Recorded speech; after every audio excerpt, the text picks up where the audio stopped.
I could whistle, I would do the little do, do, do, do. But I can't whistle. Fun fact about me.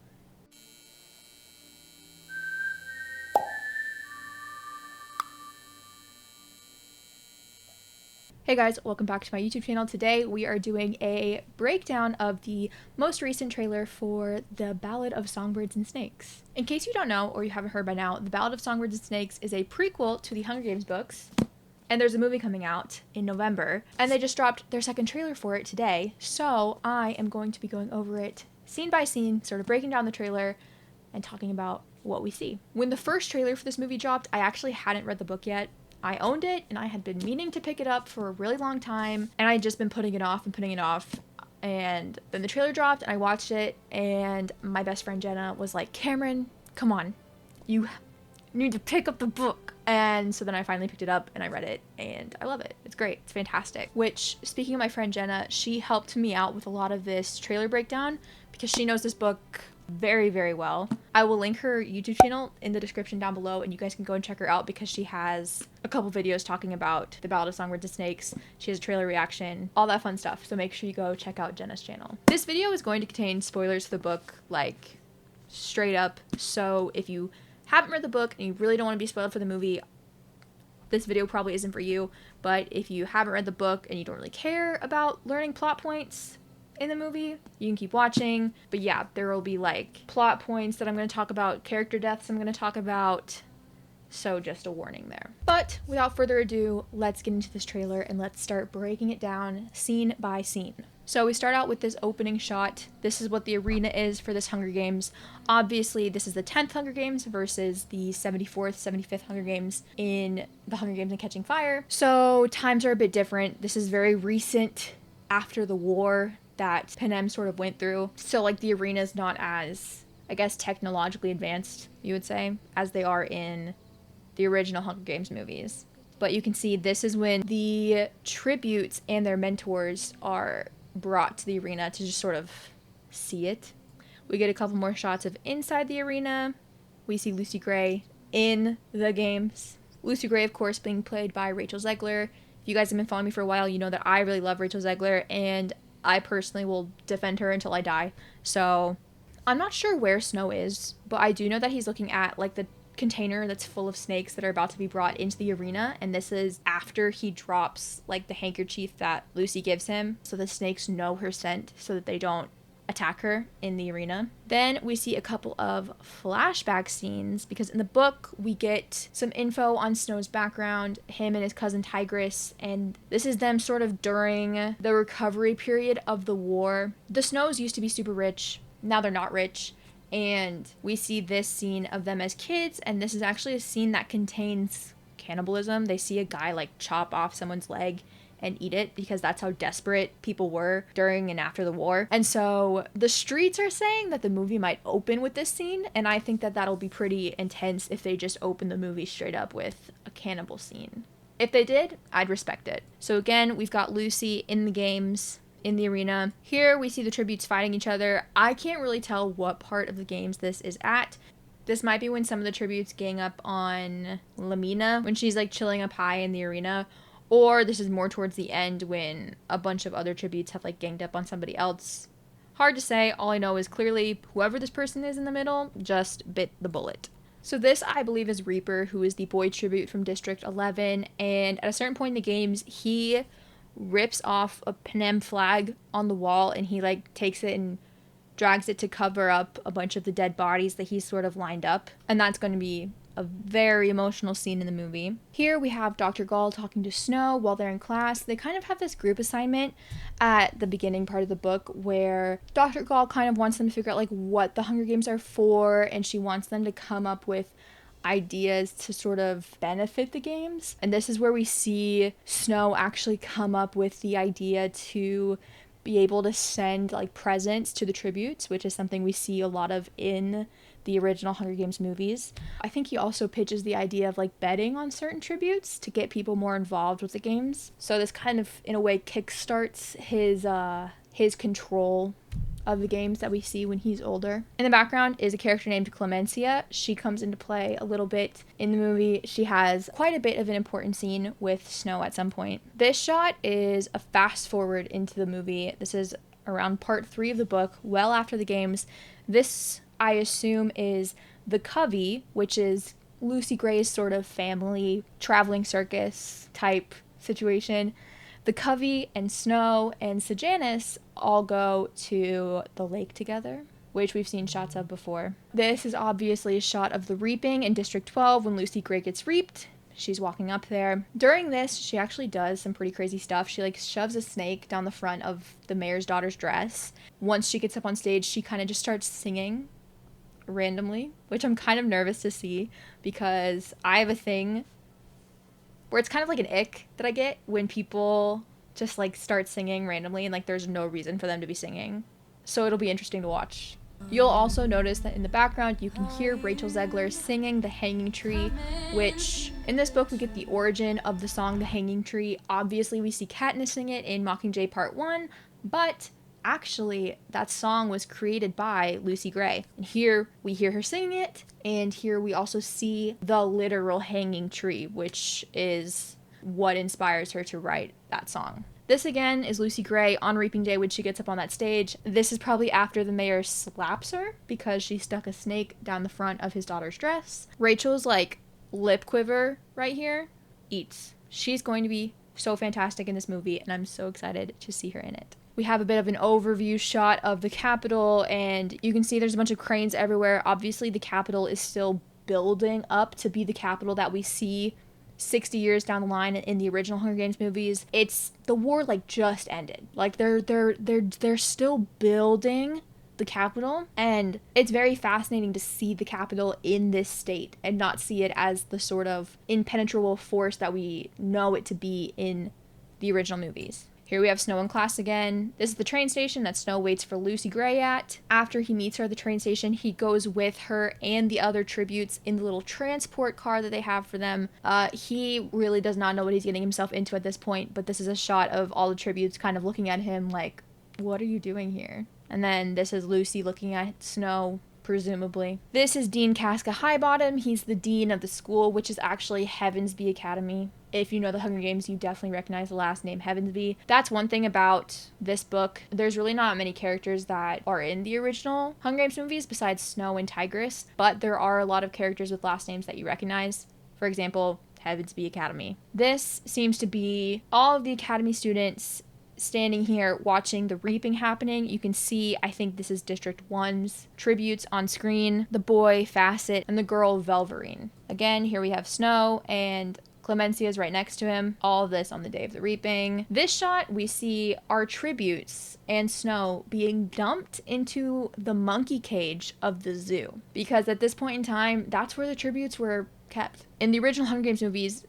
the tributes are in these super, super nice sort of hotel apartment suites, and they have all these amazing things, and we get to see Katniss and Peeta live a capital lifestyle right before they're sent into the Hunger Games, and it's oh, interesting. Not in the 10th Hunger Games. They are treated maybe worse than animals, honestly. They're kept in the zoo. They're not fed. It's bad. It's really bad. So this is them getting just dumped into the zoo. They're getting dumped on rocks. Ow. Here we have Snow and his cousin Tigress. If you know the movies or the books, you know that Tigress is a character that we see in Mockingjay Part 2. Here we have sort of the setting stage for where the mentors are going to be watching the Hunger Games as they happen. In the middle here we have a character named Lucky Flickerman, who is obviously an ancestor of Caesar Flickerman. Again, that's another last name you recognize. Here we have Snow, again, obviously, with Sejanus, a character I mentioned earlier. This is Sejanus Plinth. He is a pretty important character in the book. I'm not sure how much of him they're going to include in the movie because, they're bound to not include something in the book and the movie, but this is Sejanus Plinth. I feel like they're about as opposite as characters can get, honestly. Again, here's Lucky Flickerman. I'm not sure what this shot is. At first, it just looks like a shot of the Capitol, but then there's fireworks happening in the back. And also, if you look really, really closely, it looks like there's people at the end of this lake. Like, it looks like there's two people in white dragging a person in red up to somebody wearing black. So can't really tell who those people are, and I really can't remember where in the book this would have been, but it's the Capitol. Here we have Hunter Schafer as Tigress. Very excited to see her. I think it's gonna be great. This would be Lucy and Reaper and the other tributes getting shoved into the arena. I don't know if that's right before the games or if that's when they're just visiting the arena to see it. It's either or. Here we get the scene of Snow waiting for Lucy to get off the train, meet her for the first time. He brings her a rose. Very interesting scene. She calls him a rebel, and he does not like that in the book, and I hope they do this in the movie. And if you haven't read the book, this probably would have caught you very off guard if I didn't tell you it just now. He's holding out the rose for her, and she just like plucks a petal off and like puts it in her mouth and eats it. This shot is Snow actually being sent into the arena while the games are happening. Basically, there's a death of a tribute. I think it's Marcus, and it really upsets Sejanus because Sejanus is actually from District 2, and then his parents got rich and they moved to the capital, so now he's capital, but he always feels like he's district. Marcus is the boy tribute from District 2, so Sejanus, I think, kind of knew him. And the way that Marcus dies is very brutal and upsetting to Sejanus, and he kind of loses it a little bit, and he goes into the arena, like at night. He goes into the arena to like sprinkle breadcrumbs over Marcus. It's some sort of thing District 2 does, I guess. And Snow is sent into the arena to get Sejanus out, which, as you can imagine, that probably pisses Snow off. Here we have a great shot of Snow and Lucy Gray. I saw a tweet on Twitter today where it was like, if I had zero context of this book and how it ends, I would ship the two of them. And I think a lot of people that don't read the book are probably going to think that like, oh yeah, they're so cute. Which they are at first.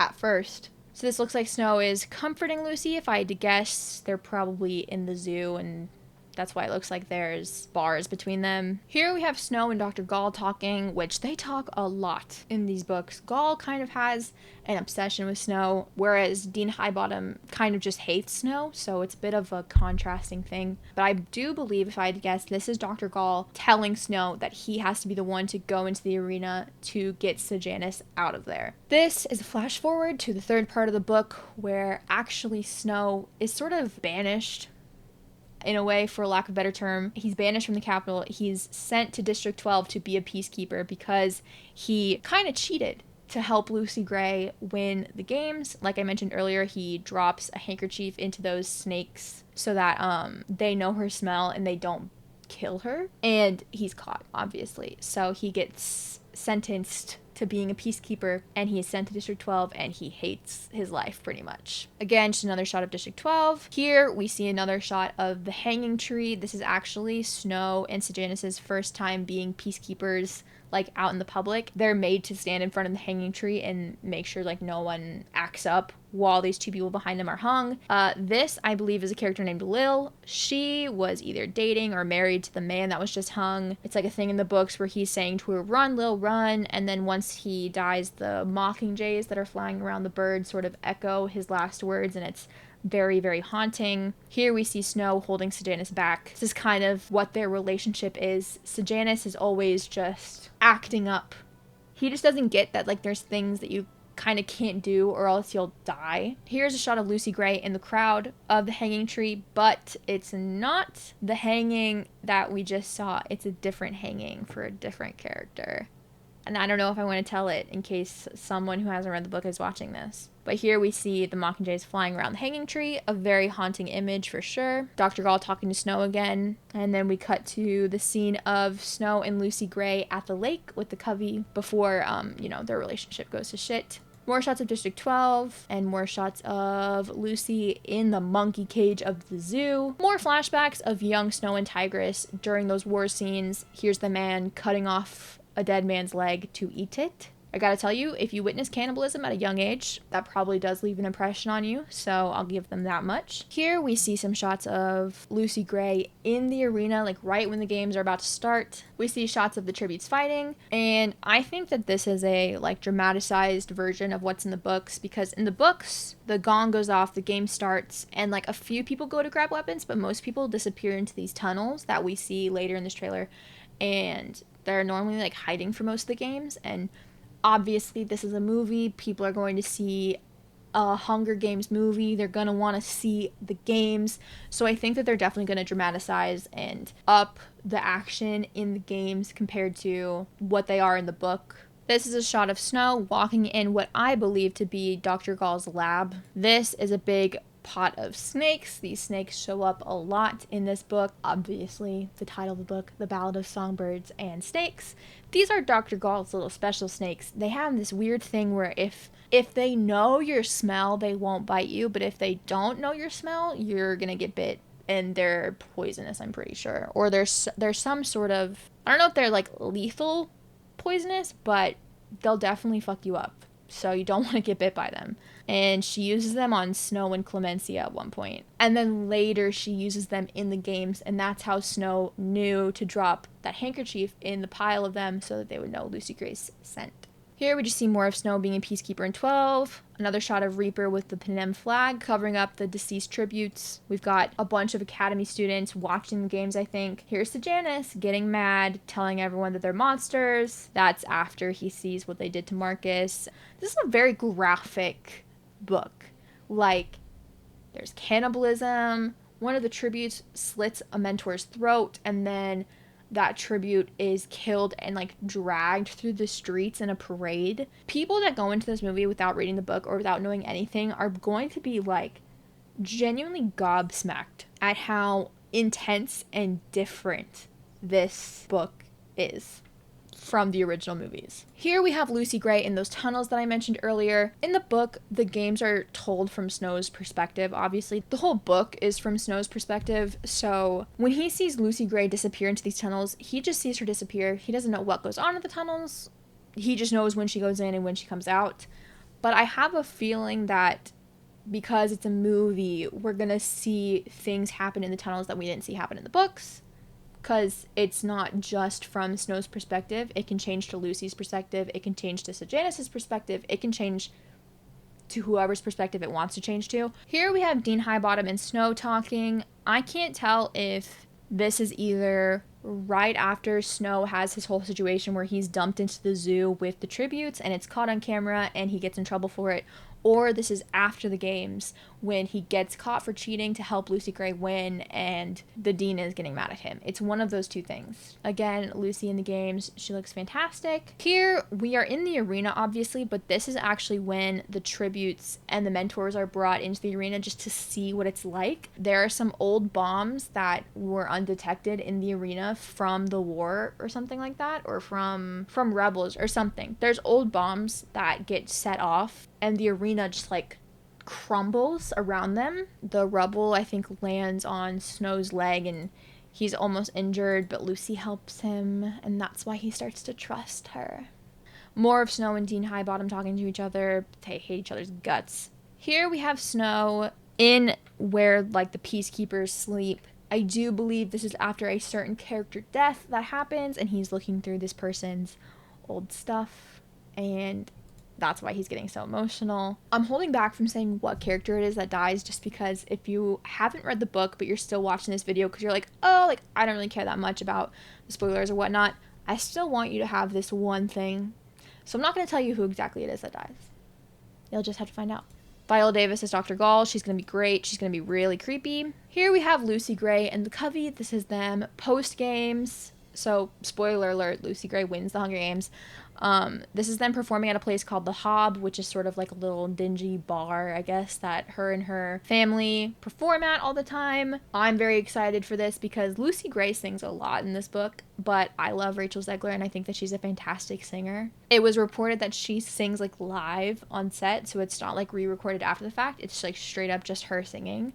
So I'm very excited to see her perform all these songs. This is Dr. Gaul, like, examining Snow's back. I actually genuinely cannot remember when in the book this is, but it might be after something happens with Clemencia, which we'll get to in a second, because I know that a shot of that is in this trailer. More shots of them all during the games. Okay, these are all the snakes that Dr. Gaul dumps into the arena to, like, give the games some sort of energy, I guess. And these are the snakes that now all know Lucy Gray's scent, so they don't kill her. And when I read the book, I did not picture this many snakes. I pictured like 100, 200 max. Here's Snow back in Dr. Gaul's lab at the very, very, very end of the book, because he's in his Peacekeeper outfit, so he goes from District 12 back to the Capitol after everything that happens with Lucy Gray, which again is another thing we'll get into in a second. There's Snow and Lucy at the lake. I love this shot. This is a beautiful shot in my opinion. But so, like I mentioned earlier, there's this group project that they all have to do where they have to come up with ideas for the games to, like, add to it and stuff. And it's supposed to be a group project. And they end up not working on it all that much because, like I said, a tribute kills a mentor and everyone's kind of shaken up and upset about that. So Snow just does the whole group project on his own and turns it in, and Dr. Gaul can tell. And so what she does is she puts the group project, like the paper that he turned in, into the snakes. And then she brings Snow and Clemencia into her lab and she's like, could you retrieve that from the pile of snakes for me? So this is Clemencia sticking her hand in there to get the paper, and she didn't write any of it. It's all Snow. So the snakes all know Snow's scent, but they don't know Clemencia's. So she gets bit, and like I said, these snakes are a sort of venomous, not really lethal, but they kind of drive Clemencia crazy. She's in the hospital for a lot of this book. She kind of, like, turns into a snake, sort of. She's okay by the end. She comes back eventually, but it's a crazy scene. And then that's how Snow knows that these snakes know scent. So when he sees a pile of them in Dr. Gaul's lab later on, he's like, wait, what if these snakes are going into the games? Maybe I should drop this in there. And then he just drops the handkerchief in there without thinking twice about it. And then the snakes do go into the arena, and it helped Lucy Gray. Here is a shot of Snow in the woods of District 12 near the end of the book. This is when he's fully descended into madness. There's this one character death that I've been mentioning, and Snow feels like and in a way, it's kind of Snow's fault that this person died. He just kind of goes just insane. The end of its book spirals so quickly, it's kind of crazy, and I'm very excited to see how they do it in the movie. But Snow goes, within a couple of pages, goes from running away with Lucy Gray to thinking, like, Lucy Gray is trying to trick him, and she's gonna tell everybody that he killed somebody, and she's, like, out to get him, and she's manipulative, and it's just a lot. There's a shot in the first trailer where we see Snow with a shotgun just, like, aiming it at the trees, and that's basically him just going crazy, and he thinks Lucy Gray did all of this to him, and it's all Lucy Gray's fault, and she's like a little she-devil, and she had this plan from the beginning, and she manipulated him, and oh, he's just crazy. He's just a little cuckoo. More of Lucy in the games. This is Snow punching Billy in the Hob. Billy is Lucy Gray's ex-boyfriend. He's an interesting character for sure. And then we have this very, very last little scene that they show. And it's kind of crazy that they show this because this is basically the last time that Snow sees Lucy Gray. Like, he's bent over looking at, in this shot, he's looking at a bunch of guns that connect him to a few murders. And he's in this shed with Lucy while they're in the process of running away with each other. And she goes to, I think, get firewood or something. I don't know. She leaves the cabin, and all of a sudden, Snow just, like, descends into madness. He's like, I have to get rid of these guns. These are the only things connecting me to the murders. These guns.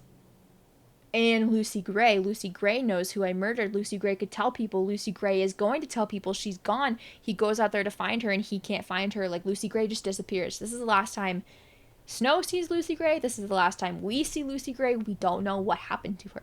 He's like, she's going to tell people. I have to kill her. She's manipulative. She's crazy. I have to get back to District 12 before Lucy Gray gets back to District 12 and starts telling people things. It's a lot. It spirals fast. super, super fast. And of course, in the back, we hear Donald Sutherland's voice, who is the original President Snow in the Hunger Games movies. And we hear him saying, "It's the things we love most that destroy us." And that's Lucy Gray for him. So that does it for this sort of trailer breakdown analysis. The Ballad of Songbirds and Snakes is a really, really, really good book. I definitely recommend it. There's about 2 months until the movie comes out, so you have a good amount of time to read the book still if you're interested. If you're into the Hunger Games movies, it's definitely a really fascinating story to see Snow and his relationship with Lucy Gray and how it compares to how he feels about Katniss Everdeen. Like, this explains why he's against Katniss Everdeen from the beginning, because he sees so much of Lucy Gray in her, even though Lucy Gray and Katniss could not be more opposite of characters. It's very, very fascinating. Suzanne Collins is sort of a genius. I think she absolutely ate with this prequel. It's definitely my most anticipated for what we have left in the 2023 slate, so I'm super, super excited to see it. So yeah, I definitely recommend reading the book if you want to give it a shot. If you have been interested in it and just haven't gotten around to it, this is your sign to read it. You can get it in paperback now. It's right there. Again, special shout out to my best friend Jenna for convincing me to read the book, talking to me about the book, helping me with this trailer breakdown. She is like the Hunger Games aficionado, if you will. Is that even the right word? I don't know. But she knows everything Hunger Games pretty much. So make sure you go check out her channel. It's linked in the description down below. Comment if you're excited for this movie, if you've read the book, or if you're just an average Hunger Games enjoyer and you're looking forward to it, let me know. I hope this movie performs well. I know with the strikes going on, the actors can't really promote it, but hopefully it's Hunger Games, so it should still perform pretty well. Overall, just very excited to see it, and I hope you guys are as well. But that about does it for this video, so until next time, bye!